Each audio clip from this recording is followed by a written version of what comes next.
What's up, everybody? Welcome to Blue Arena. Cecil, Lammey, Will Petersen with you here at the home of the Colorado Eagles because, of course, Gabriel Landeskog makes his return to competitive hockey tonight. Cease, first time in 1,020 days. Woo. Hadn't played since June 26, 2022, when, of course, the Avalanche won the Stanley Cup. Right. What a special night. We were so lucky to be in the building. Atmosphere was electric. Pre-game was electric. What was your biggest takeaway from watching Gabriel Landeskog play hockey again? He's back and he's okay. That's the great thing is, like, we got to see him out there skate, but we'd seen morning skate. You've been at morning skate. That's been done.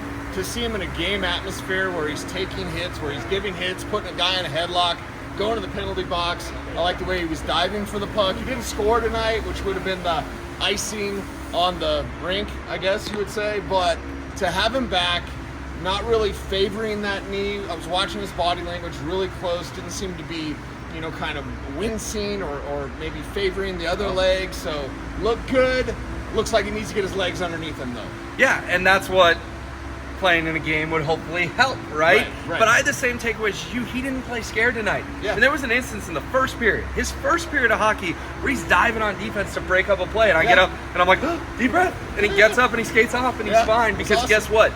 If you do play in the playoffs, you got to be willing to make those plays, right? Yes. You can't half-ass a playoff hockey game in the NHL.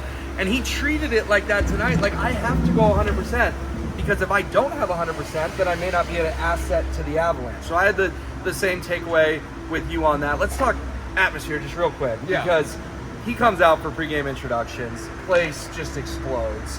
And you could tell when he was taking that lap, like, imagine being in his brain, Cease. Right. We had all seen the emotional moments in the docuseries and all that.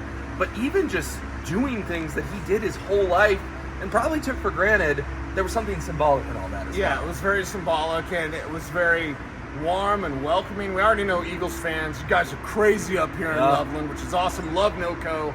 But to have this atmosphere and this return and to kind of settle his emotion, right? And he talked about kind of spiritually getting centered and visualizing this. So what a great moment.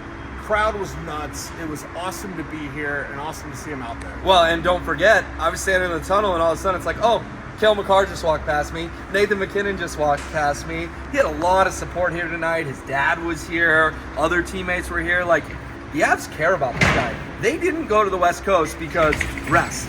I also think they didn't go to the West Coast, Cecil, because Nathan McKinnon didn't want to miss a moment like this. Cale McCarr didn't want to miss a moment like this. Right. They wanted to be in the building here. Yeah, they wanted to be here for their captain, and that was awesome to see. For sure. Let's get into the post-game presser, because I know that's what people want to hear about, is what Gabe had to say. And my biggest takeaway, he got asked 3 different ways. Do you think you're going to play in the playoffs? And I thought his answer was really smart. I feel good. My body feels great. But I'm staying present, I'm taking it day by day, and I'm going to see how I wake up tomorrow. Because he can't go to that podium and say, round 1, game 1, I'm back. You know what? That's probably the #1 headline on every website, sports website in the country. Right.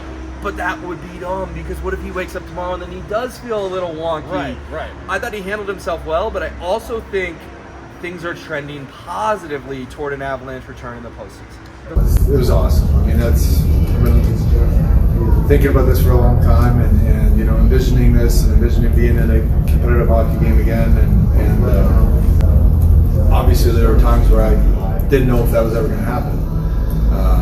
So it felt great being in the battle again, and on the bench, in the room, on the ice. All the nuances of a hockey game.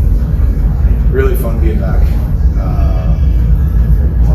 I can't say enough about obviously the support I felt from people all over the place, and the Avs organization throughout this whole thing, but the Eagles and Martin Lind and the organization that he's run here, and the fans for welcoming me with open arms. It means a lot, and that's felt for sure.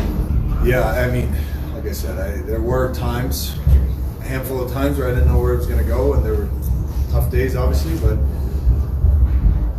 I always had a kind of a clear vision of where I wanted to go, and that I think the deep belief never wavered, really. Obviously, there are times where it go through waves, and sometimes you're really negative and you're really not seeing where the path is, and sometimes you find it and have all this motivation, inspiration, and you're just chugging along. But yeah, you keep putting the work in, and day by day you keep doing it, and you keep believing. And the days become weeks, and the weeks become months, and then finally years have gone by, and now you're playing again. So I've always tried to kind of stay present, live in the moment. Still going to do that, and that's what I wanted today. To do today is I didn't want to look too far ahead. I wanted to be here right now, enjoy it all, soak it in, and then examine it, look at it, look at the good, look at the bad, see how I feel tomorrow, get back to work, and we'll see how the body responds. The way he answered that was the way that he attacked this rehab, because he talked about the dark times, about the times when he just didn't know, like, what's he doing, what the days turn into months, and the months turn into years, 3 years in this moment.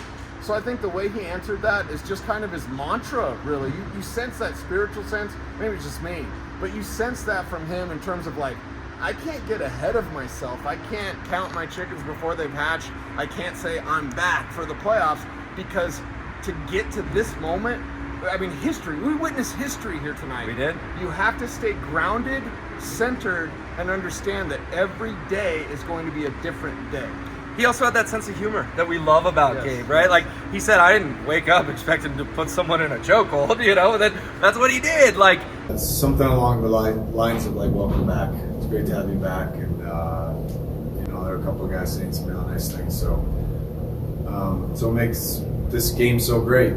You go out and put somebody in a headlock, and then the next face-off, somebody says something nice to you. It's just, I think it just, it's pretty cool. The support, even from players around the league, and obviously here as well. It means a lot, and I never thought this was ever going to get to this point and get this big and get this much attention, and that was never my intention. I just trying to find my way back, and here we are. So it was a fun night. Now I'm tired. he was Gabe, and I felt like I was in a time machine back to 2016, 17, 18, even before that, 14, 15. Like, Gabe felt like Gabe. He didn't totally look like Gabe, but he didn't look alarming either. Right. And that's to be expected. I think this thing's happening.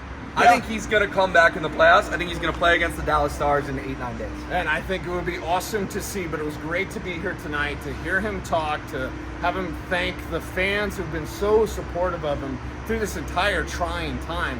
And before the docuseries, I was one, I'll raise my hand, where I was like, hey, is it best if he just retires? He goes into coaching, goes into scouting, whatever, works Front for the office, front office job, and he worked hard at it. He's the captain. You keep him in the building. But once the docuseries started, I was like, you don't do this to go, and now I'm retiring. Right. You do it for the Disney ending, and get your popcorn ready. It might happen here against Dallas real soon. It very well might. All of Denver media made the trek to Loveland. We were so fortunate to be here. Catch him every day on 104.3 The Fan, 10 to 2. YouTube, subscribe if you're watching there. Please, we are so excited to be documenting our own version of Gabriel Landeskog's comeback. For Cecil, Lammey, I'm Will Petersen. Thanks so much for watching.